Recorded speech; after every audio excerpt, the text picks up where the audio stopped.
I use the example with some of my younger athletes. It was like, all right, when you like roll up a piece of paper towel or something and then you let it go and it just kind of starts to uncoil a little bit. Yeah. We're trying to uncoil you. Yeah. Like you have been doing this thing one way for so long. We need to do all the things on the other side of that.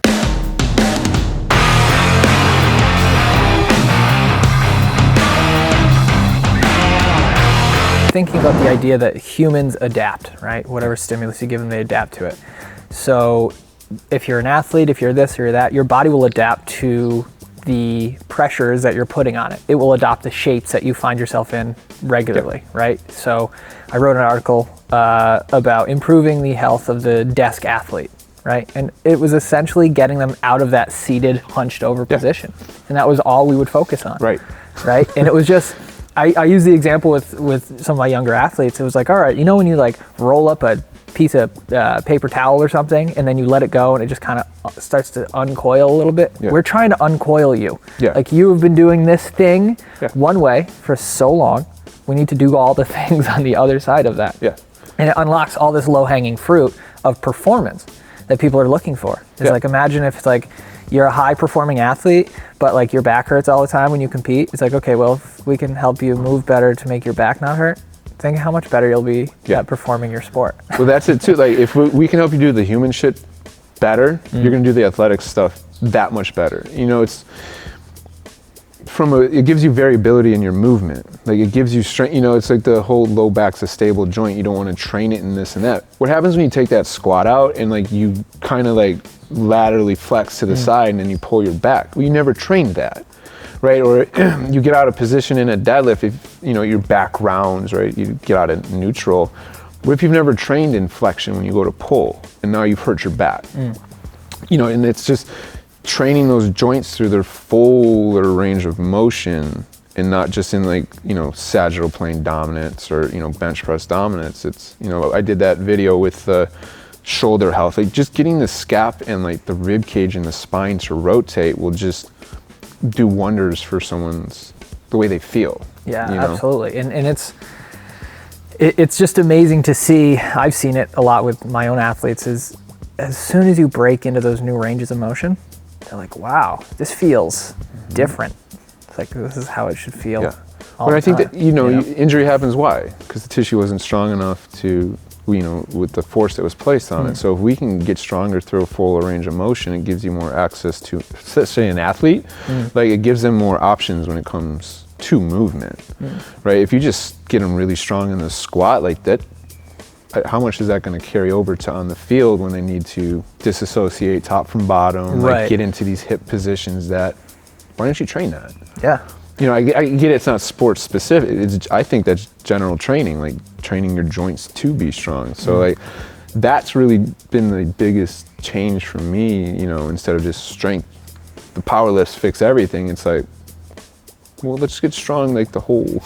Well, it's funny. Jordan Shallow says, I took his prescript course, and he says, corrective exercise should just be exercising correctly. Yeah. Right? And it's that whole idea of, like you had mentioned, tissue tolerance and whatnot, but the other side of that is how come there's so much force going into that tissue in the first place? Like you have to, there's a means of adjusting where that force goes in the body, and if your body's not moving correctly or how it should, then that force is obviously gonna hit in your knee or your low back or wherever, right? Yeah. So, or even like basic, like the things I see with a lot of lifters is like they can't move their pelvis. Like they forget like the pelvis is like this separate thing. It's like a transmission. It's supposed to move like this and side to side and up and down, and like nobody can do those movements. And to me, like that's just a basic human movement you should be able to control. Like once we get some like pelvis control, like the hips loosen up, low back pain goes away, and that's why I feel like it's like a cheat code, right? Just move a little bit each day, and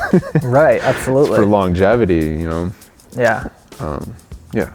No, and that's one of those things that is not sexy, doesn't sell, right? Like it sells, but like it's not this flashy system. It's not this flashy thing that you see a lot. And that's one of the things I genuinely disdain about a lot of the internet coaches, right? Is it's all marketing. Sure. It's all marketing. It's all flashy. It's business. It's all business, and I understand. Trust, I understand. So how can we make that? That's always been my how can I make the basics sexy? Yeah. Like, how can we make the fundamentals? There's fundamentals for everything you have to do, and if you don't master those fundamentals, like, you know, everybody wants to do bands, change, dynamic effort work. They want to do 1 rep max. Like, let's master these fundamentals first and build these movement habits to give you longevity. I don't like these injuries in powerlifting are like badges of honor. Like, they don't have to be. Like, you don't have to be in pain. Like, specificity comes at a cost, and you have to decide, like, are you going to be that level of lifter? Like, there's a cost that comes with that. Or do you just want to continually get better and play the long game? You know, you have to make a decision. And like, top tier power lifter is a much different title than strong and healthy. Right? And no one cares. I couldn't tell you the top 10 lifters, right? I know who's who, but it's like, you know, those numbers, nobody cares about them but you. So you need to decide at what cost are you willing to. Do you want to be patient? Like, a lot of the young lifters get into this, they chase these numbers and they don't play that long game. They play the short game, and you see them come up quick, hammer the gas, and then they burn out. They're riddled with injuries, and you look at the guys who've been doing it for a while, like, you know, they have a good plan. Like, nobody talks about them because it's not sexy. Right, absolutely. And it's funny because a lot of people think that, like, training with Dave and the crew here, it's more than likely like just heavy everything, that blah, blah. The conversations I have with Dave in between sets, this is it. Like, he's talking about how to move better. He's talking about positioning. He's talking about how to have a longer career in whatever you want to do. Because you want to listen. Absolutely. He's been there. Absolutely. You know, these guys are beat up. Listen to that, you know, and go ahead, sorry. No, you're good. No, but that's true, right? It shows you how important it is to move better before you move heavier weights.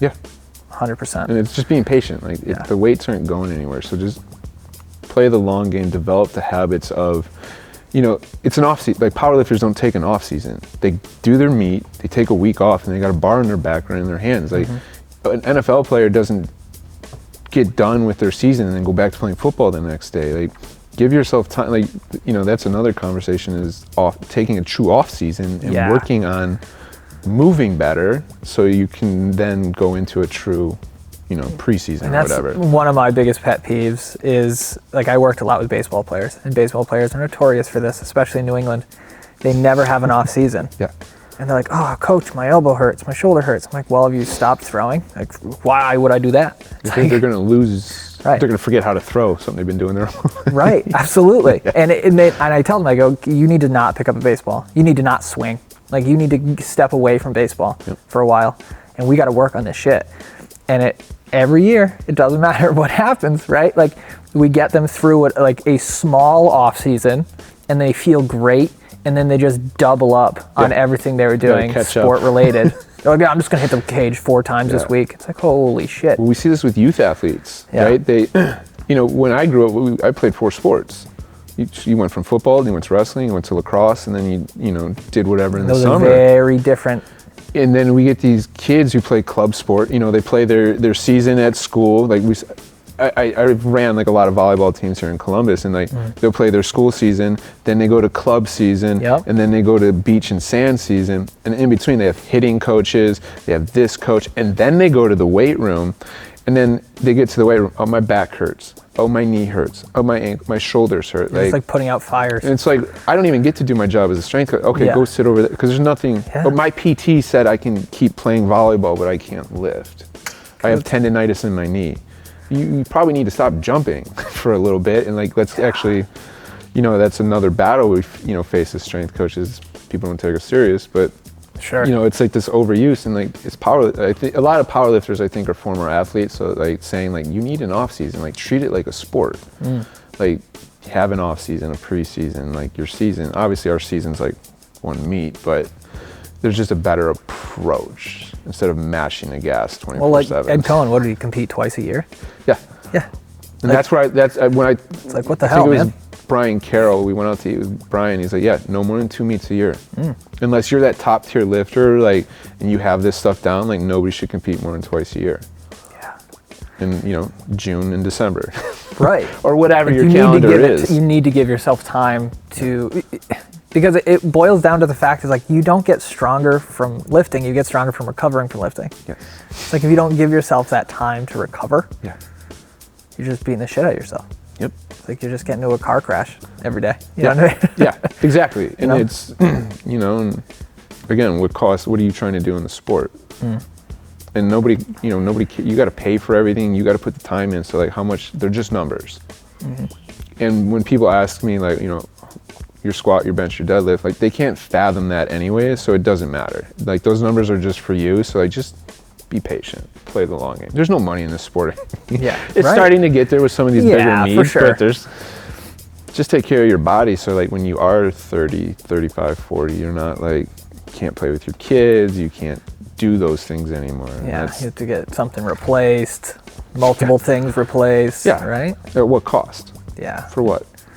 Some barbell lifts? Yeah. I mean, don't get me wrong, like, but just be smart and play the long game. Don't just mash the gas and then be like, I see it with, there's young lifters at the gym, like, my elbows are trash. Like, you've only been in powerlifting 9 months. Like, Fuck, what are you man, you're 17. doing? Like, what the hell?